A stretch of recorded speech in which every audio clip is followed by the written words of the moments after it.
Good afternoon from Vietnam, Ken. Thanks a lot for spending your morning joining our insight sharing and share your stories with our audience. And on behalf of the listeners around the world, we want to say thank you to you.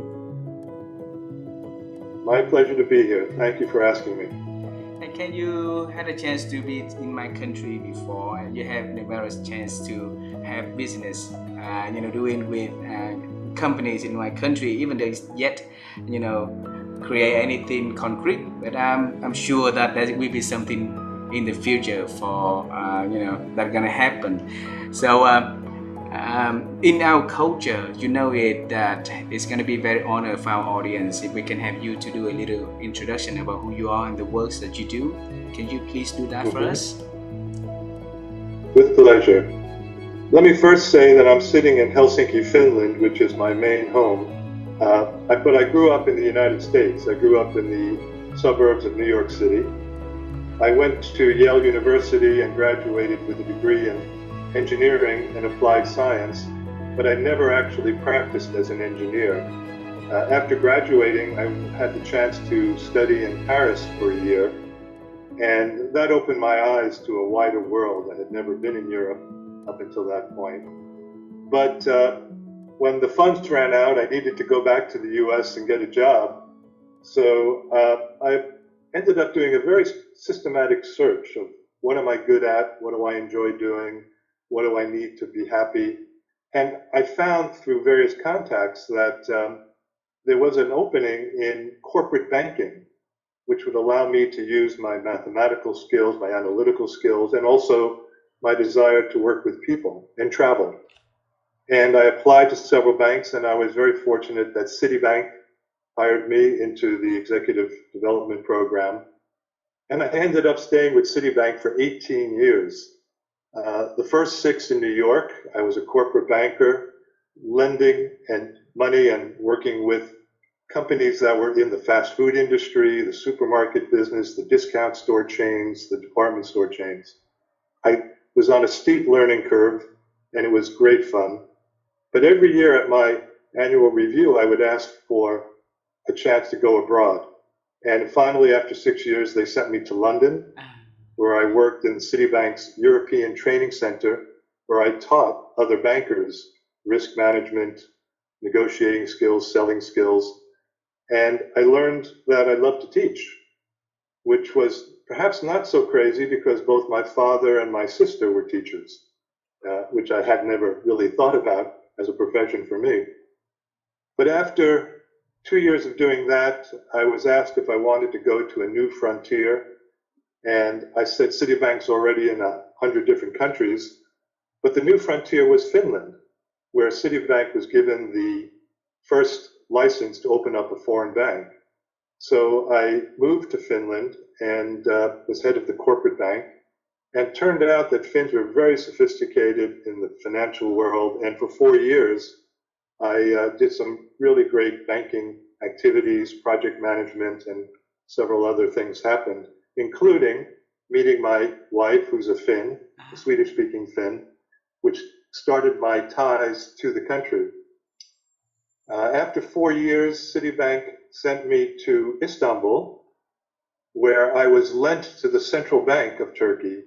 And my job was to take a dilapidated hotel on the Asian side of Istanbul on the Marmara Sea and turn it into a world-class training center.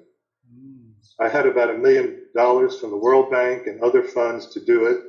And we succeeded in creating a world-class residential training center for bankers called the Center for International Banking Studies.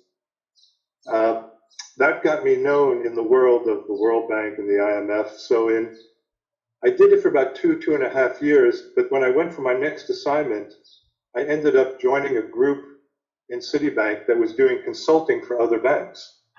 It was called the Financial Institutions Consulting Group, and I moved the family to Brussels to open up a European office. There were already offices in Manila, in Colombia, in New York, and a few other locations.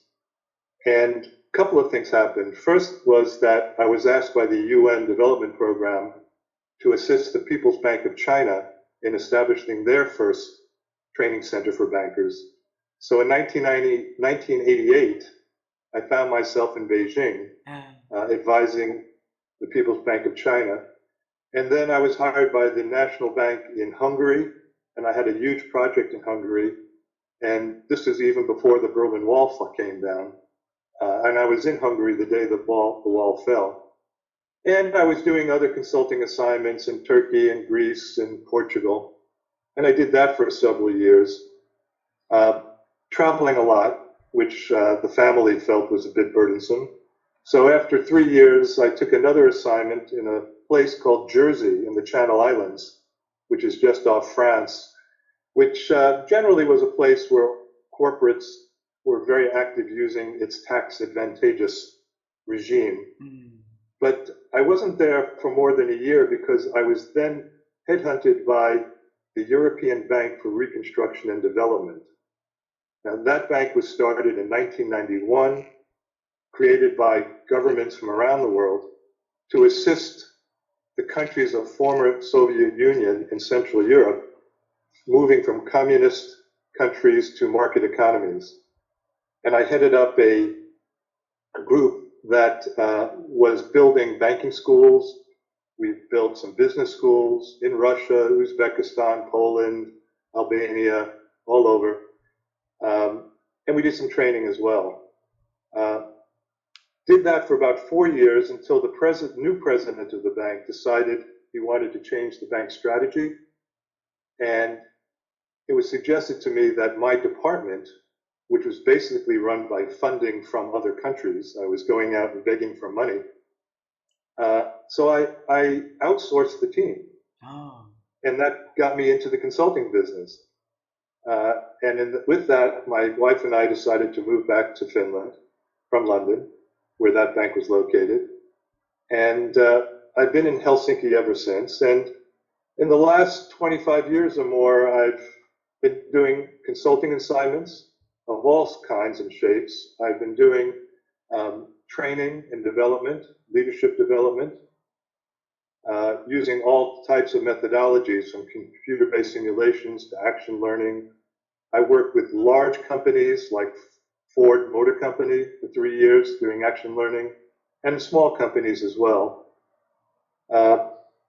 And during that time, I've had a chance to write 3 books, which perhaps we can talk about a bit more. But I've been talking quite a bit, so let me stop for a second. You can ask a question from here. Absolutely, absolutely, Ken. Thanks a lot for sharing the phenomenal career. So let's travel time to understand, because from what I heard, you study in engineering, but your life you never worked in the engineering world. So we wanna travel time to understanding why you get into the engineering world at the beginning. Okay. So when I was young, and I always wanted to become an astronaut, but life didn't give me any chance to do anything, close to what I wanted to do. I want to ask, when you were really, really young, what was your dream about the future, though? About your future? My real dream, as many young boys and girls, thankfully, today is to play professional sports. I wanted to be either a baseball player or a basketball player. I ended up excelling in football, soccer. And I played in high school. I won many awards. We did very well. I played varsity soccer at Yale, and again was honored with many distinctions during that time. I even still own an Ivy League record of most career saves by a goalkeeper in the Ivy League, which also tells you a bit about the difficulties our offense had in scoring goals. It's another long story, which I won't share now, but after I was working at Citibank, I was invited to try out for one of the professional soccer teams in the US. But after soul searching, I decided not to try for it and stay with my developing career in banking. Engineering came about partly because I love numbers. I love analytical ways of thinking. I'm a systematic thinker. My brother-in-law, his brother were engineers, and I watched them and talked to them. And I actually enjoyed the studies that I did. Um, but I don't know, that maybe that year abroad in Paris, when you're away from your comfort zone and your support network, gave me a chance to think quite a bit about whether this was the path I really wanted to take. Um, and that's when I came back to the States, and I used a wonderful book that's still being published called What Color is Your Parachute? Yeah. And I went through those exercises with the support of someone uh, helping me. And, who am I? What do I enjoy? What do I need to be happy? And I learned that I love people. I love numbers and analytics, but I also love people, and I also love travel. And then I began to think being stuck in a lab doing research may not be where I was supposed to be. And that's how I ended up researching and working in banking. But I also had one piece of advice which I would share with people, for young people in particular, who are looking to figure out what to do with their lives. It was recognized by the person who was advising me that I knew people whose parents were lawyers, doctors, engineers in marketing and advertising. And she said, why don't you talk to your friends and ask if you can meet with their parents and spend a half hour. And I did that. I called up a friend and I said, your dad is a lawyer. Do you think he would spend a half hour with me to tell me what he does? Because when you're coming out of high school and university, you think you know, but you really don't know what these professions are all about. So I would go to these people's office and I would say, you come into the office, you sit at your desk, what do? How do you spend your time? Are you reading? Are you writing? Are you traveling? Are you speaking with people? And that gave me a better insight. And that's what led me to banking, that it was a great chance to do the analytical work, but also travel and work with people. Beautiful advice. Thanks a lot for sharing that. This is the first time ever I heard that advice. So talk to your friends and ask if you can have a 30 minutes with their parents and see what they do, right? That's an amazing advice from you. Thanks a lot. Ken, allow me to bring you back to the time that you were in Paris. Okay, so first time you went out of your comfort zone, and you were in Yale back then, right? I had graduated from Yale, so this was an extra year that I had arranged. I was actually in medical school in Paris. I thought maybe being a doctor was interesting because I had worked, when I was at Yale, one night a week, I volunteered at Yale New Haven Hospital in the emergency room. And they allowed me to not only move patients around, but take blood pressure and temperature. So I thought, gee, maybe I should explore medicine, but I was not able to apply and get accepted in the US. So I had a chance to study in medical school in Paris. I was able to get my French fluent at that time, and it was another impression on me about life and what was available. But I realized also at the end of that year that I didn't want to study for 6 or 7 more years. I wanted to get out and do work and make some money. So that's why I didn't pursue the medical side either. That year in Paris has a lot of impact in your life, though, because it's also changing the trajectory of what you're planning to do, and put you into the different directions. So tell us, what was the findings that you had back then, Ken? Well, when you're out again outside of your cocoon that you've grown up with for 18, 20 years, you're being influenced by another culture, another language. If you're open to it, you can't not help but be receptive to new ways of thinking and new insights. I've spent my whole career working in other countries. And it's been a great element of joy and excitement for me to learn about new cultures and understand new cultures. This was my first exposure to that, and it was explosive. And I said, I'm not sure what I want to do, but I do know I want to travel the world. I do know I want to meet people from other cultures. And so that was the major insight, I think. as I said, I had to come back and figure out what to do with my life. But every year at my performance review, I said, please send me back overseas. I want to explore the world. Wow.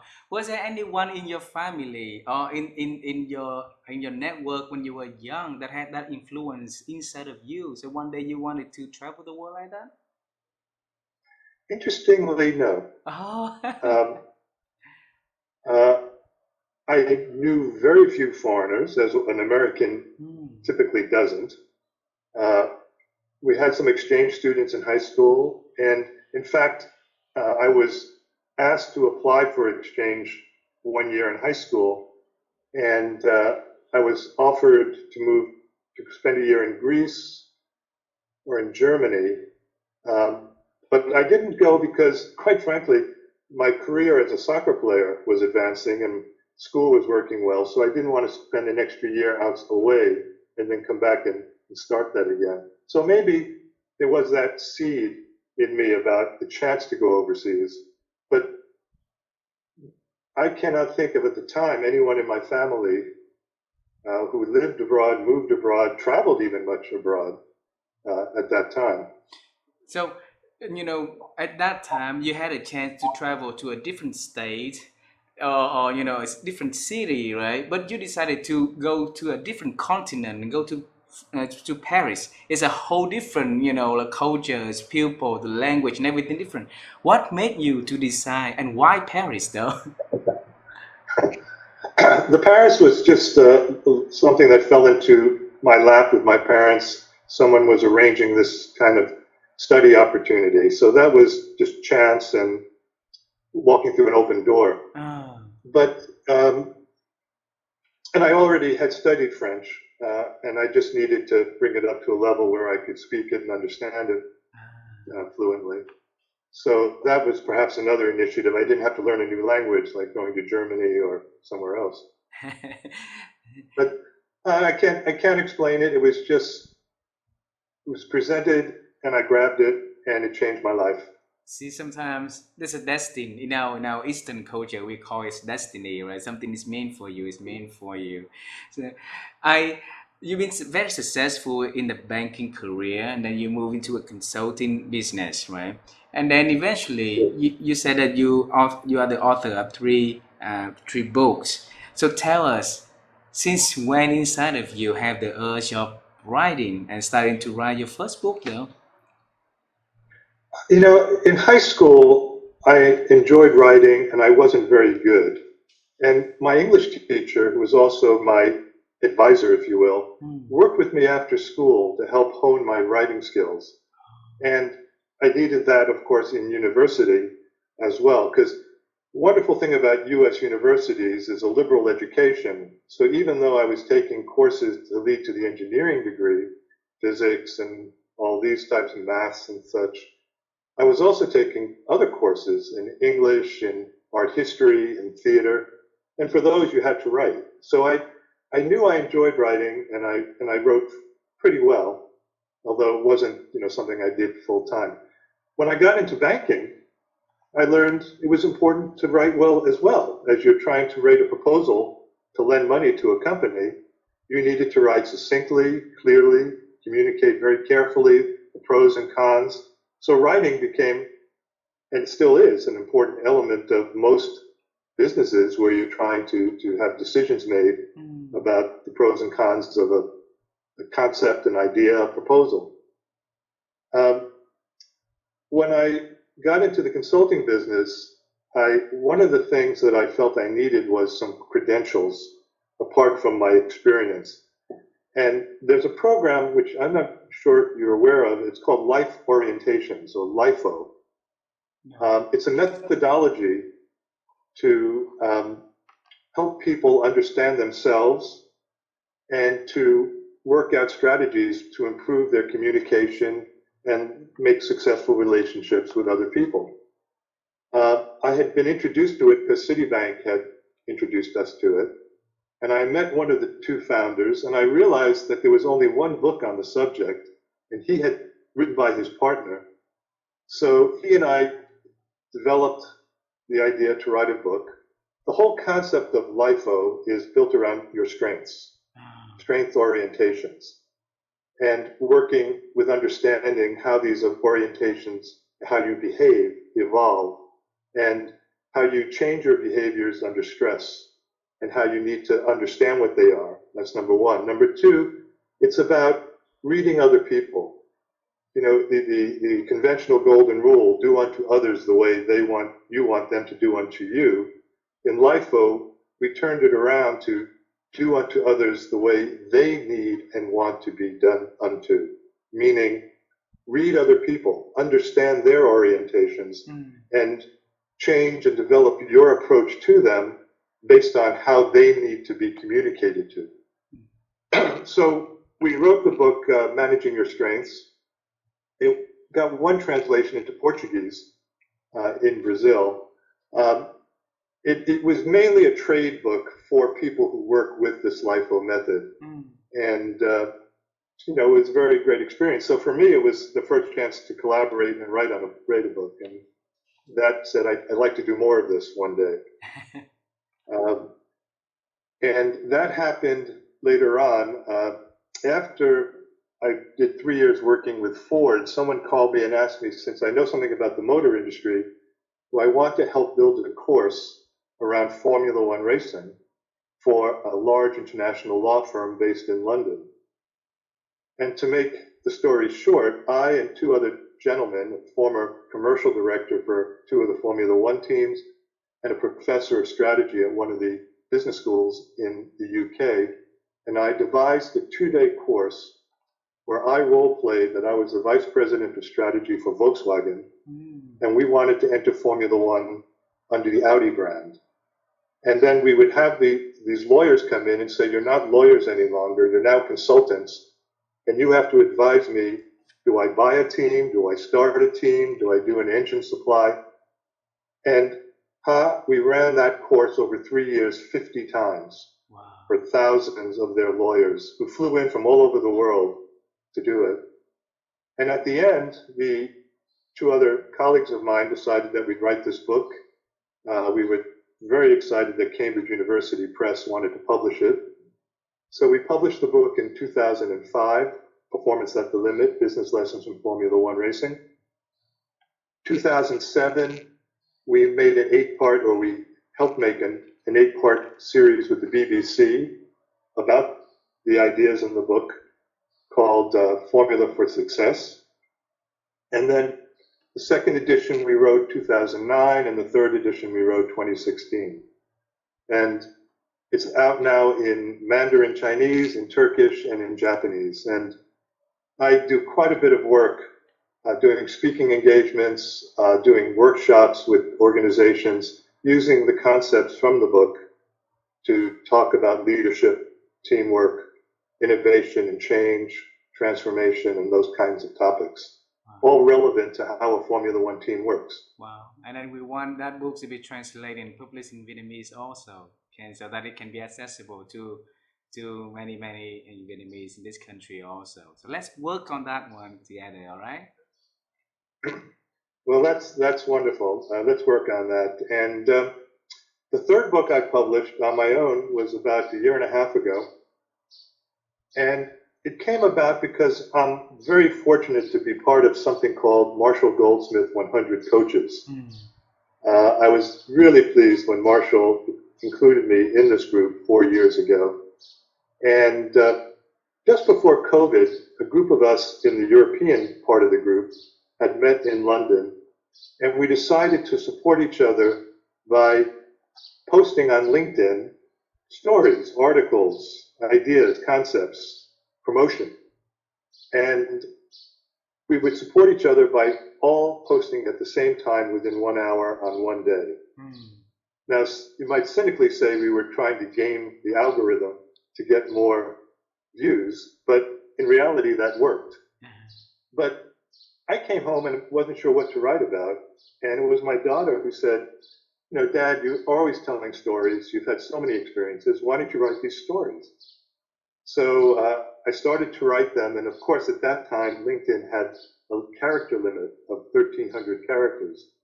So I very carefully created stories about my experiences around the world, and At the end of each story, I wrote a lesson, a business lesson or a life lesson. And they were very successful, and the group kept pushing me to actually write a book that included those stories. So finally, in July of 2021, I published a book called Exploding Turkeys and Spare Trousers, Adventures in Global Business.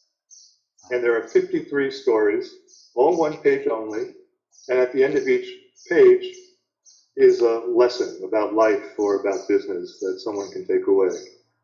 And that's been great fun. And just last Thursday evening, I spoke to a book club about it. They asked me to read some of the stories, and it's always just great to share your experiences as we're doing now. Wow, beautiful, beautiful. Can you pick a story in that book and then share with us?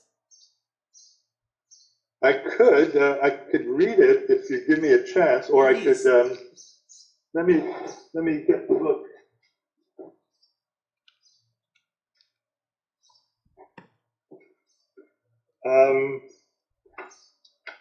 I'll read one of the stories that probably has the most views, if I can find it. Yeah. I call the story, here's the book, by the way, and I was very fortunate to get Marshall Goldsmith to give me an endorsement, and one of my colleagues has called me the Indiana Jones of cultural adventures, which I thought was great, so I used that on the back cover. This story is called Serendipity, and as you can see, it's not very long. One day, I was walking to an important meeting near my home when it rained hard with strong, gusty winds. My umbrella was of no use, so my khaki trousers were soaked. I passed a second-hand clothing store. You probably know the kind.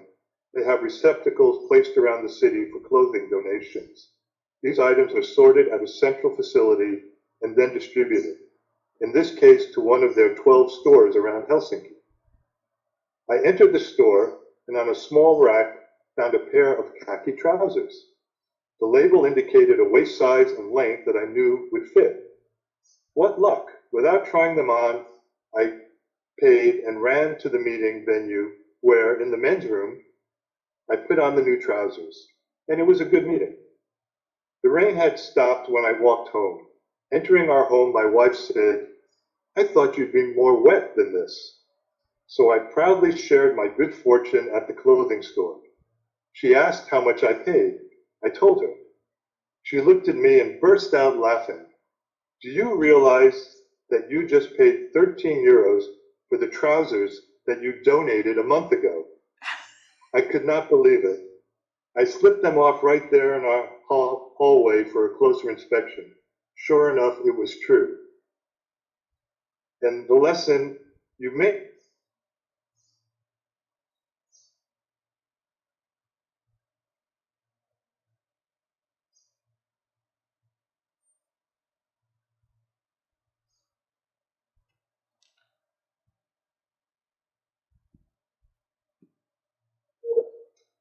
Ooh. Ken. Yeah, I lost you for a second. Yeah, I lost you for about. I I lost you for about 15 seconds for some reason. You were talking about the lessons. Because so what was the lesson? Okay. Yeah. Okay, hold on. Can you see me? Because I can't see you now. I'm sorry. I can see you. I can see you. Okay. Yeah. So I'll just go ahead. The lesson is you may not always end up where you thought you were going, but you will always end up where you were meant to be. Wow. Apparently, the same is true for donated trousers. Oh. See, Ken. Thanks for sharing that. Earlier in our conversation, we also talked about that, right? So you all end up where you meant to be. You ended up, doing what you are meant to be doing, and that's how beautiful this, like life is. And there's a lot of things that we cannot explain by word, right? So I truly believe in what you called destiny earlier on, that life works out the way it should. We have choices. And sometimes you make the right choice, and sometimes you make the not so right choice. It's never a bad choice. It's just the one that you made at that time, given the information you had. But it works. And we end up where we are, and we do the best we can. Since you mentioned about that, Ken, you've been traveling the world, you've been doing a lot of amazing works, right? And out there's a lot of people are making choice every day. So if there is any advice that you could give to us so that we can put into consideration each and every time we're making a choice, a decisions on something, we can think of so that we make better choice that lead us to a better, destiny and destination. So, can you share? Well, I guess there are two things that come to mind. One is the old right side, left side of the brain, logic and creativity. And those people who succeed most are able to use both sides of their brain. It's not one or the other. And I've had to learn that over time, having grown up, as I talked earlier, about a very systematic way of thinking, logical way of thinking. I've been able to enhance the other side of my way of thinking partly because my wife is an artist, and I've learned to appreciate art and theater over time.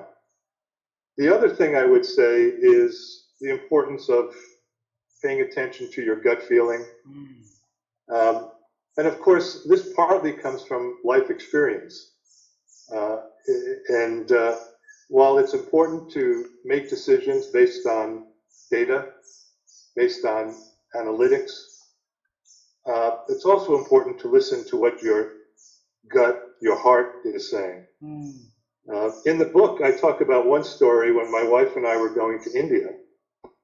And we had bought the tickets, we had gotten the visa, and for some reason, when I bought the tickets, I have never done this before or since, I bought cancellation insurance. About 2 weeks before the trip, I decided that we should not go. And that's something I would never, ever do. But it turned out, if we had gone to Mumbai and New Delhi, it would have been up there at the time in Mumbai when they had the terrorist attacks. And we would have been in that hotel at that time. So, life has these very, very funny serendipitous moments when you get lucky, or maybe there's something else out there that's telling us, listen to your gut. Wow. What did your wife talk to you after that, incident?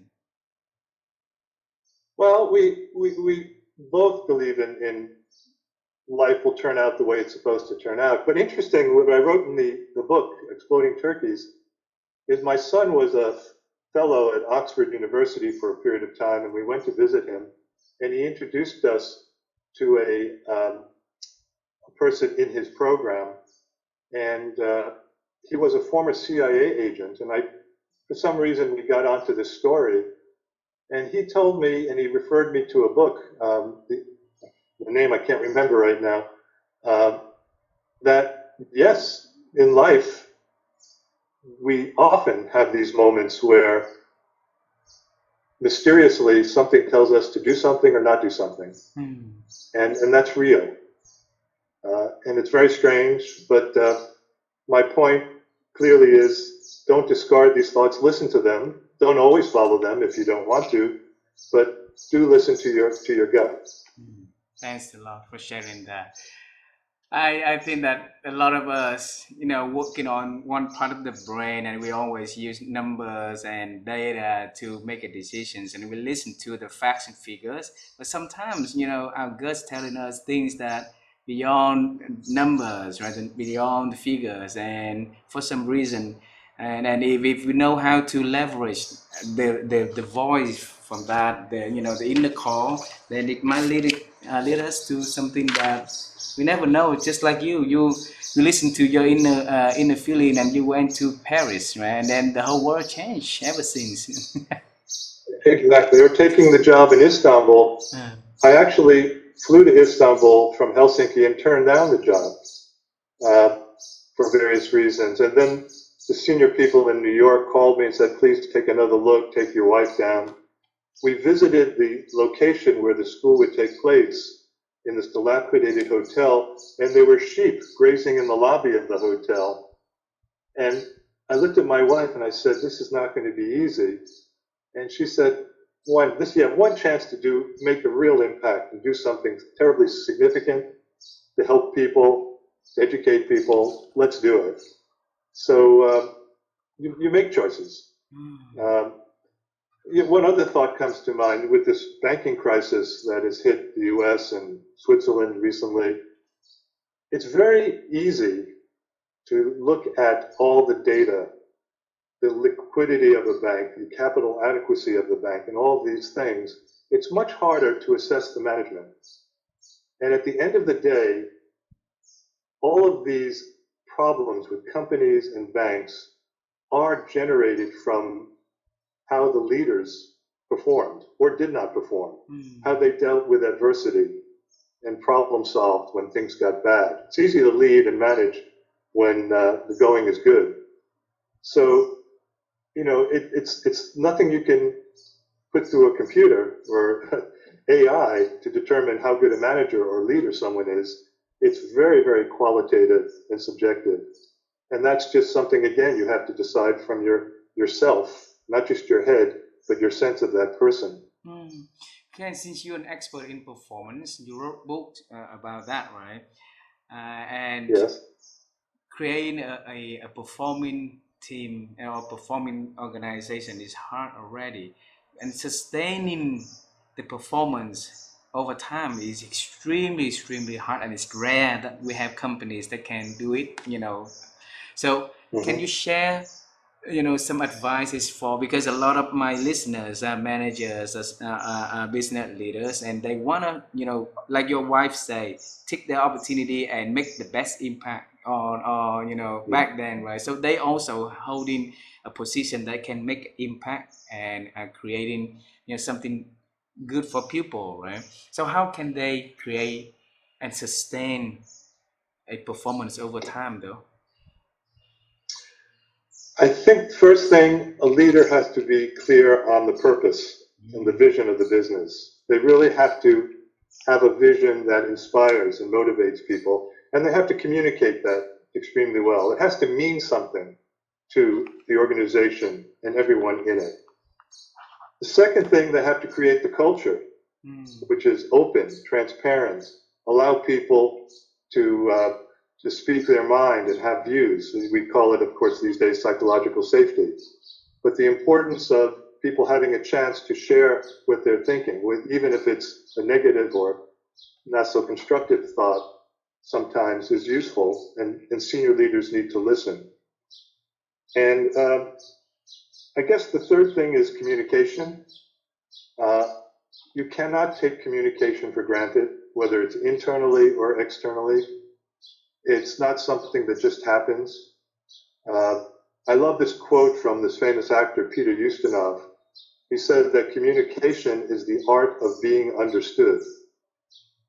And even if you've said something to someone, doesn't mean that they understood it. And you have to make sure the message comes across. And this is particularly of concern and interest in a cross-cultural situation where language comes into being and gestures and cultural norms are different. So that, I spent a big part of my life, as I said, working with interpreters and making sure they understand not just what I'm saying, but what I'm meaning, and get that message across to the audience who doesn't understand my language is crucial. Communication, I talked about leaders being the key to any organization. Credibility of leaders, you spend your whole life building trust by your actions and your behaviors, but it takes only one moment to crush that reputation if you do something which is not appropriate. So character, culture not only of not fear of speaking up, but also of collaboration. Yeah. No business gets things done by one person. We're collaborating all the time, internally and externally. And then lastly, I would say that it's important for leaders to understand that their job not only is to create change and direction, but to also teach. Mm. I think leaders should always remember that they have experience, they have a view, a helicopter view, that others in the organization don't have, and they need to teach others along the way and not hold everything they know close to them. Communication, character, culture, and coaching. Wow. The 4 C's. Beautiful, the 4C. Thanks a lot for sharing the 4C, Ken. And I will have 2 last questions for our conversation today. All right. And Okay. so during our conversation, you mentioned a few times about the word thinking. All right. So you moved to Europe and your whole world changed, and you think, your thinking also changed, and you tell that you told that. We should ask our friends parents so that about their job, so that we can get into their place and we can understand about change our thinking about the career professions, whatever. So you travel the world, you work with a lot of amazing people, do a lot of amazing things. We want to understand the secrets of your thinking, Ken. So can you teach us how have you been growing your thinking over the years? Okay, let's see. I guess first is open mind, trying not, although it's hard sometimes, to be too judgmental, to give the benefit of the doubt before you make your decision or your judgment about something or someone.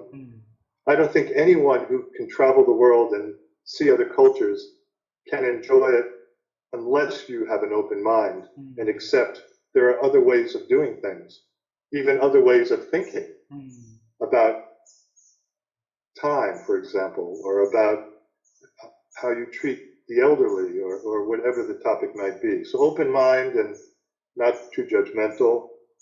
I think it's important to develop your skill of lateral thinking, not to be funneled, have your thinking funneled into one direction, but to open your mind and look for relationships that might add to your understanding of the situation. And I guess the third thing I would say is I'm a glass half full person. I usually try to see the positive in situations, the positive in people, until proven otherwise. And I like to be very optimistic in taking my approach to any business opportunity or any personal relationship until I'm shown that maybe I was wrong, or maybe I should adjust my thinking. There's a great quote that I've used in speeches before, and it's ascribed sometimes to Abraham Lincoln, but I'm not really sure. And he was asked, what's the difference between a pessimist and an optimist? And he said, a pessimist sees the difficulty in every opportunity, while an optimist sees the opportunity in every difficulty. And I guess I've developed a way of thinking very optimistically. Recently or ever since? Over time, moving to France, then moving to London, and then to Finland, and then especially to Turkey, which was quite a culture shock. You have to learn to be more tolerant and open-minded. There are many different ways that things get done that are different than the way you were grown up to think they get done. And you could fight it, which could be aggravation and anxiety and not lead to great well-being. Or you could learn to understand it. I'm not saying you change your values about what's important in life, but you learn to understand that maybe you need to take different pathways to get the same thing done. Beautiful. In a different culture, in a different environment. Beautiful, beautiful. The next question I have for you, Ken, is about happiness. All right.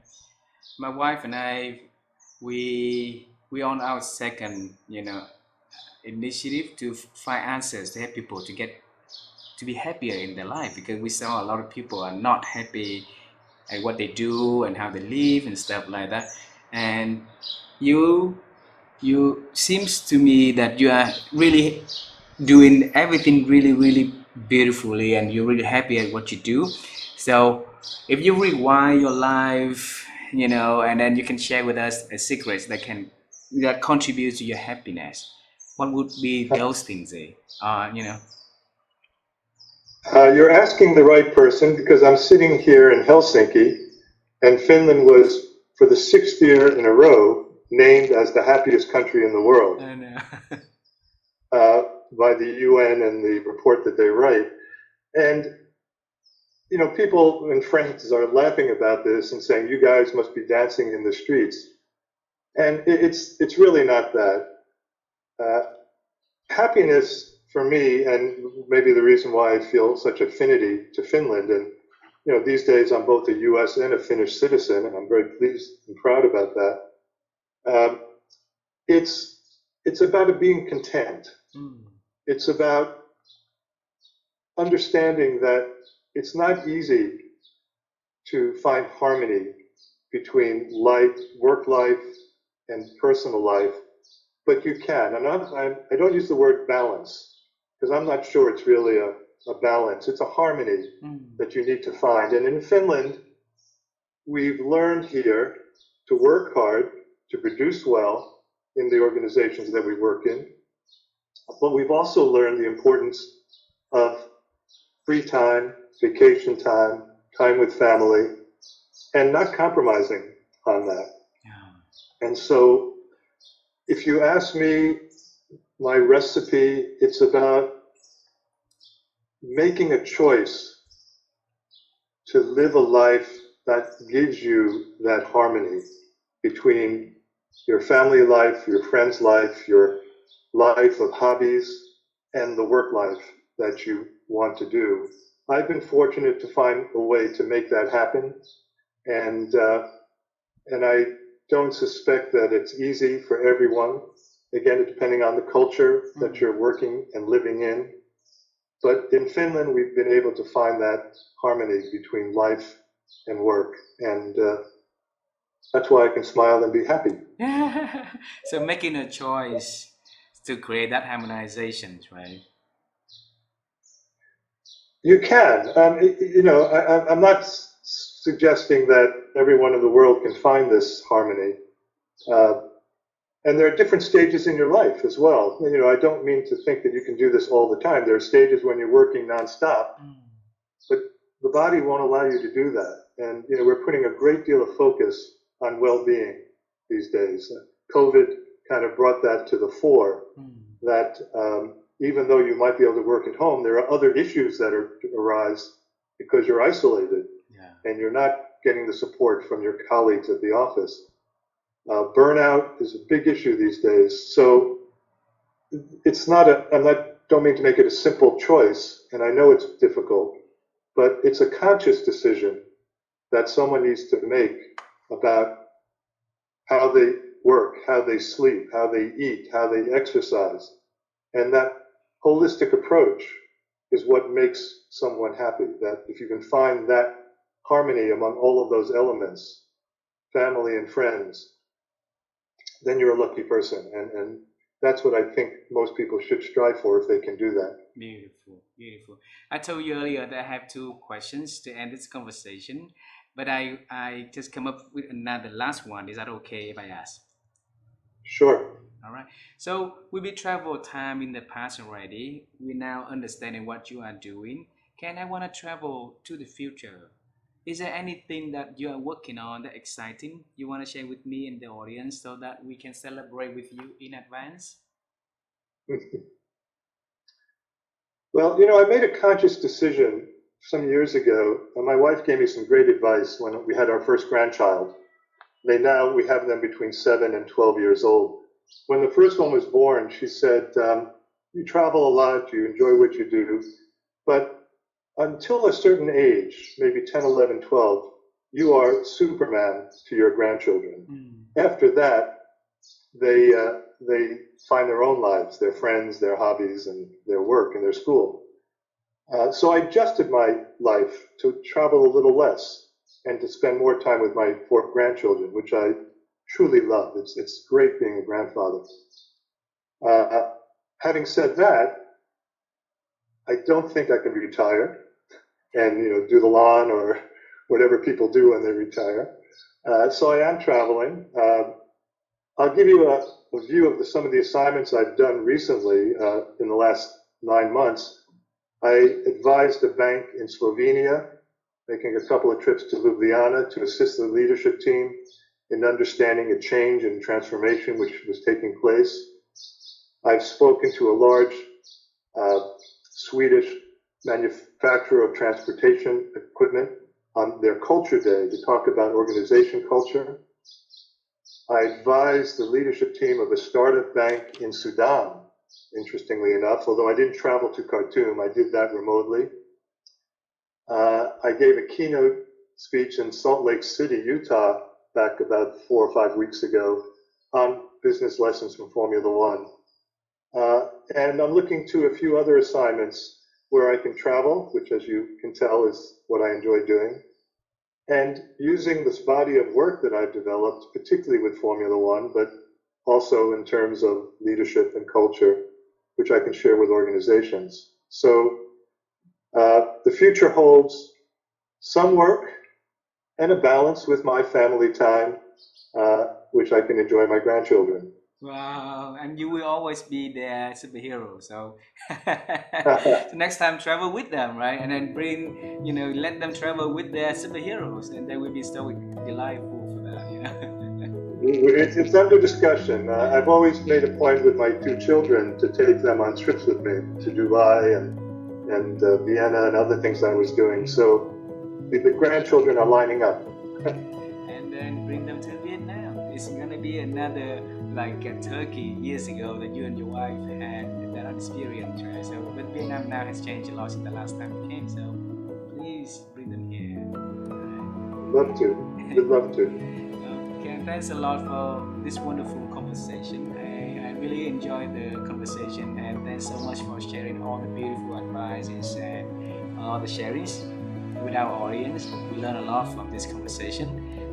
I wish you and your family all the best, and I hope that one day that we can see you in Finland, or you guys gonna travel to our country, and we'll be so happy to take you and your family around town.